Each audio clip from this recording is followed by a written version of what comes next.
Hello, we are Team Dive. Welcome behind our screen.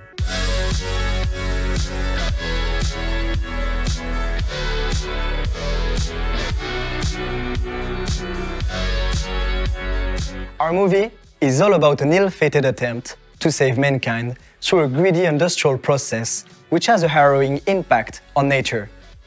One of the main challenges was to make a massive and credible floating extraction station. We had to figure out how the station would operate, taking into consideration its scale. We also wanted to establish a dramatic mood in the middle of the clouds. For the reactor room, in 3D, I used industrial references and our asset library to lay out and set dress the entire room. In order to create a realistic and imposing industrial environment, I made a varied asset bank with different levels of detail that could be used all over the station and inside the reactor room. Based on references of industrial and sci-fi environments, I did the concept and modeling of the platform, as well as the elements such as the control panel, the railing, the radio, and other props. I used Substance Painter to create textures with details like scratches, dirt, and rust, while making sure that it matched to the shooting setup and the integration of the live footage. Finally, I made the shuttle by taking inspiration from various escape pod concepts. Then, I textured it using Mari in order to have a realistic render. The cable plays a primary role in our story. It allows our characters to draw energy from the planet's surface. When the cable breaks, their lives and the success of their mission are endangered. We wanted the scale of the drill to be proportional to the cable and to key assets. The drill model was highly detailed. For the texturing, I added rusty parts, traces of oil, dirt, and all the markings that can be present on a huge industrial mechanism. Next, I rigged the drill to have the precise deployments that I wanted. As VFX supervisor, my job was to find a pragmatic solution on set to anticipate the post-production work.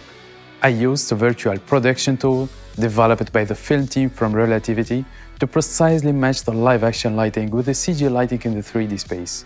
The interior of the station had to convey a mood of overwhelming panic, so with lighting and compositing, I increased the depth in different shots inside Nuke, mixing livestock shots with FX to achieve a dusty, dramatic ambience that emphasized a sense of chaos. For the drill diving through the clouds, I rendered VDBs and I projected them onto different geometries.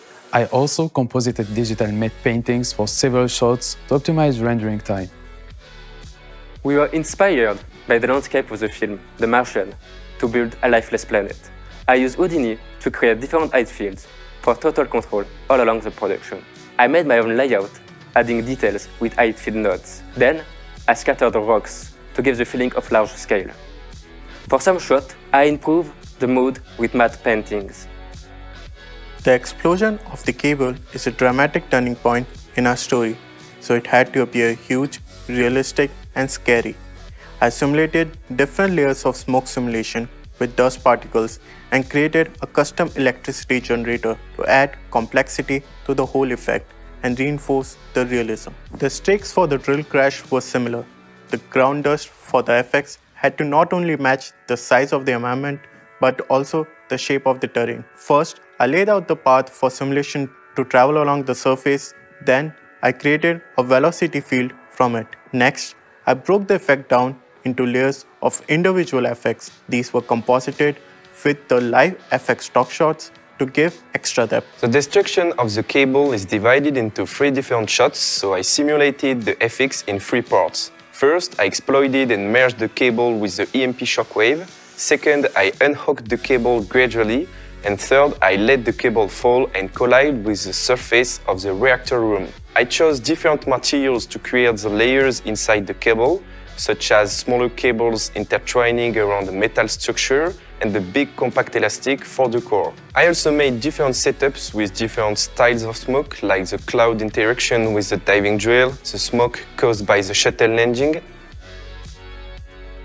To add realism and to break the procedural look, in compositing, I used possession and normal pass. This gave a lot of flexibility to project textures and to relight some assets, even after the final rendering. I also keyed and tracked all the shots, and I composed stock footage and layers to break the CG aspect. Then, to better integrate both FX and CG and to have a more cinematographic look, I used lens effects such as flares, chromatic aberration, lens distortion, and grain. We hope that you enjoyed diving through our universe as much as we enjoyed creating it. Thanks for watching.